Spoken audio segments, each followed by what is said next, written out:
What's going on, everybody? Good evening. Hope you guys are doing well tonight. We've got a little bit of Seahawks news and pretty substantial update on the 49ers as well at the end of this video that we got to get to.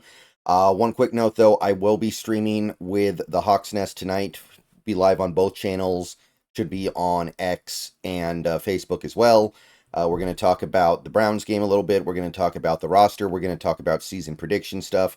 So we're going to have a pretty full show later tonight. Should start like an hour after the upload of this video. Hope to see you guys there. Definitely try to be there if you can, because we're going to do some like season-wide prediction type stuff that I know you guys do like. All right. So we had some news from the Seahawks at the VMAC earlier today. Honestly, they're being very vague right now when it comes to actual concrete news updates. They're playing things very coy. And I think that Macdonald at one point even admitted that we're not trying to give away anything to the Broncos until we absolutely have to. So understand that a lot of this stuff is going to be kind of empty. And, there's certainly nothing wrong with that. There's nothing wrong with not giving the Broncos a lot of information. But for us, it leaves us in a position where we just kind of have to scratch our heads a little bit on a lot of this stuff. Like Connor Williams, they said he's progressing well, but his status for week 1 is still unclear. Macdonald was quoted by Brady Henderson here as saying he looks good. We'll see next week where we're at. I expect him to play, but they certainly haven't said anything committal there, or committing, excuse me. So I'm going to be open to just about anything happening. Obviously, you're playing the Broncos week 1 at home. That's a game you would kind of expect to be able to win even if you don't have all your horses, I guess. But if he can be out there, I certainly want him out there. So yeah, not much concrete here. Yeah, this from Brady Henderson as well. Talking about how Rayshon Jenkins, Artie Burns, and Farrell Brown were not taking part in practice today, which that shouldn't surprise anybody on Farrell Brown or Artie Burns, because both those guys, well, Artie Burns just got hurt, and Farrell Brown, we know he's been battling back from something for a little bit now, and it would have been surprising if he was already able to practice. Rayshon, still not practicing. Rayshon Jenkins, there does seem to be a little bit of optimism that he'll be ready to go for week 1, but haven't seen it in practice yet. John Schneider called it a toe injury for Burns yesterday and said it didn't look that bad, but we don't have anything real there yet. And again, if you listen to what Mike Macdonald had to say today, he wasn't really indicating one way or the other that, oh, this guy's going to be ready for week 1 or he's not. So they are intentionally keeping us in the dark because that's the only way to keep the Broncos in the dark.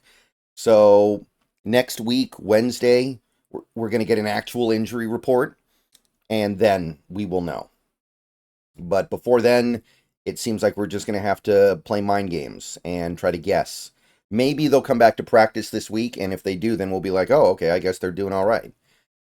Also, when talking about the competition at right guard between Anthony Bradford and Christian Haynes, Macdonald said, we have a pretty good feel for how we're going to line up this week. At this point, we'll kind of keep it under wraps and let Denver figure it out the first snap of the game. So even there, you see Macdonald acknowledge that, yeah, we're trying to hide as much information as possible, but I don't think there's any point in hiding information here. It's going to be Bradford. I would be shocked if it's not Bradford.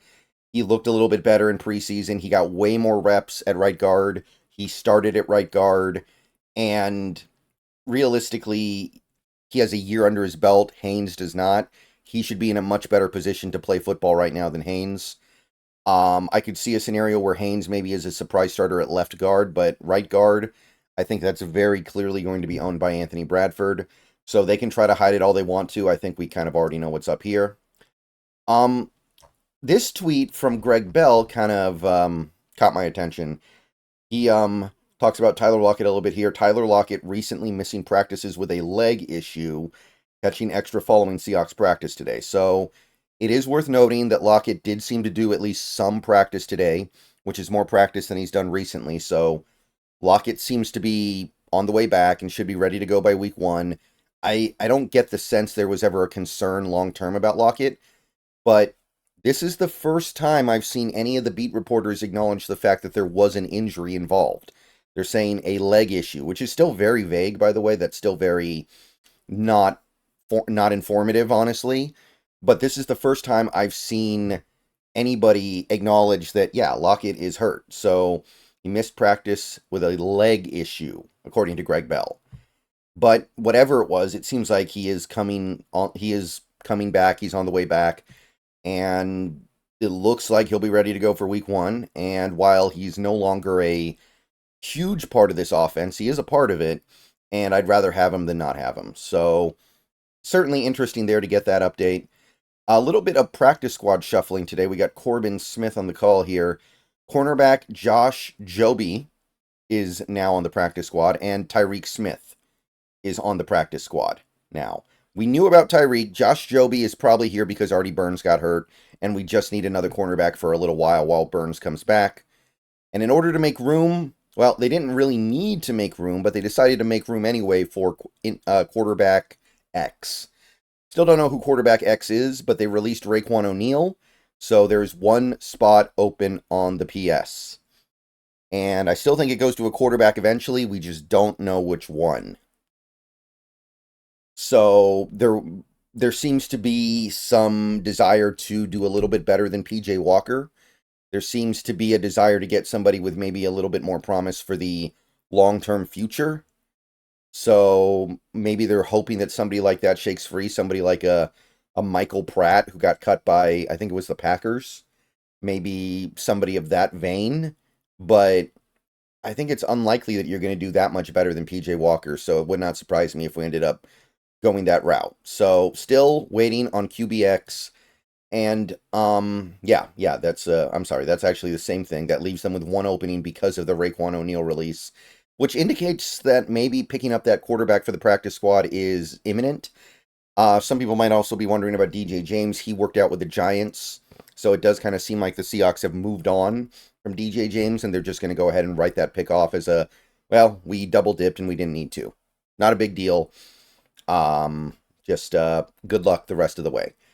Okay, so that's really all the Seahawks stuff. As you can see, there wasn't anything super moving in that group. There wasn't anything super relevant to us as fans. The big news in the division today was Brandon Aiyuk, who a couple hours ago finally got his monster extension with the San Francisco 49ers. Rappaport had it, Schefter had it, Garofalo had it, everybody had it. 4-year deal worth $120 million, so he gets $30 million per, which is right around what I thought it was going to be. I don't think he gave a discount. I don't think he got overpaid. I don't think the Niners panicked. I think $30 million per is about right. And again, in my perfect world, he would have been traded for picks, but the Niners made it clear that they wanted a player back in any Aiyuk trade, either directly or indirectly, and they couldn't quite make that work. Now, it is worth noting that this is the same contract that Aiyuk had on his table like months ago. So San Fran didn't give in, but it is worth noting that Aiyuk supposedly would have taken I remember reading something a few weeks ago that Aiyuk would have taken 26 or 27 million a year. And then I think Amon-Ra got paid and Jefferson got paid. And he was like, okay, now I want 30. And that's there was a little bit of a holdup there. So the Niners still made a mistake here and it cost them a few million. But I don't think this is unwarranted. I think Aiyuk is a very good player. I think Aiyuk is worth that $120 million over 4 years. The front-loaded nature is interesting. That's going to make it a little bit easier to maybe pay Purdy next year, maybe pay a new offensive lineman because Trent Williams is probably retiring in the offseason. So that's how they're going to try to maneuver this.